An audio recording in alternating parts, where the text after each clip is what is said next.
easy na at healthy pa. Tara, samahan niyo ako magluto.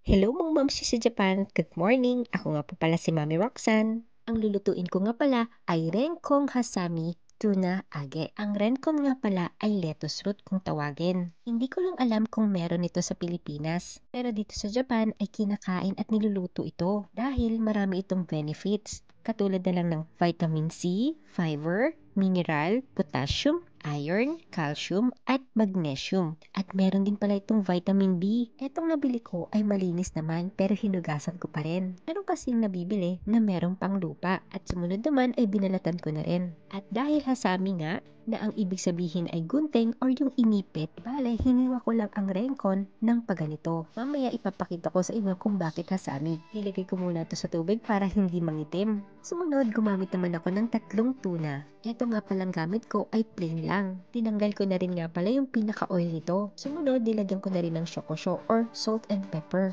at potato starch or cornstarch. At yung binabad nating renkong sa tubig ay pupunasan naman natin para mawala yung tubig at mag-dry siya. At ito na nga yung sinasabi kong hasami na parang sandwich yung style niya. Yung ipapalaman mo yung tuna sa renkong. Katulad na lang neto.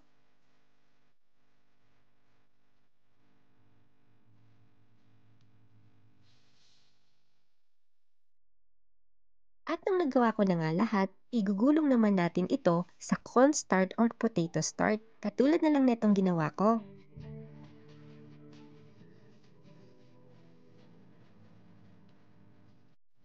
At nung natapos na, ay ilagay muna natin ito sa fridge. At habang naghihintay, ininit ko muna itong miso-shiro namin kagabi. At naghugas na rin. Ngayon naman ay gagawa tayo ng sauce. Di bale, nagyadad lang ako ng radish at nilagyan ko lang ng aji ponds. Oo nga pala, yung radish nga pala ay piniga ko para matanggal lang ng kaunti yung tubig niya bago ko nilagay yung aji ponds. Masarap ito, hindi mo na kailangan ng lemon kasi maasim na yung ating ponds. Ngayon naman ay ipiprito na natin ang ating renkon sa kawali na may mantika. At habang hindi pa natin ito binabaligtad, sa una takpan muna natin ito para mabilis lumambot. At pag nag-golden brown na nga nakatulad nito, sa kabilang side naman ay hindi na natin ito tatakpan.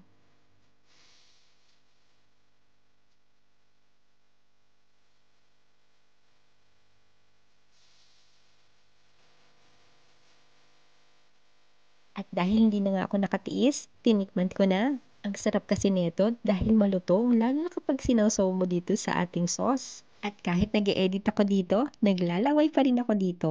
O siya, subukan nyo na. And kain po, itadakimasu!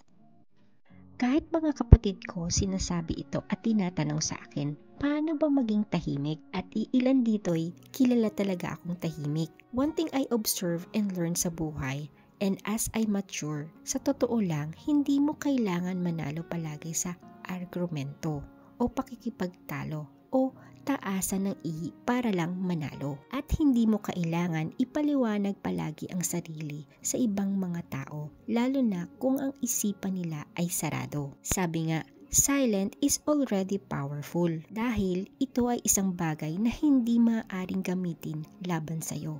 Maniwala ka. Minsan, sa totoo lang, ang pagiging tahimik is already victory. Dahil para sa akin, there are moments you will just get tired. Masasayang lang ang laway at oras mo to explain yourself to everyone. If you already know that you are doing what is right. Mali ka man sa paningin ng iba, basta sa paningin ng Diyos ay tama ka.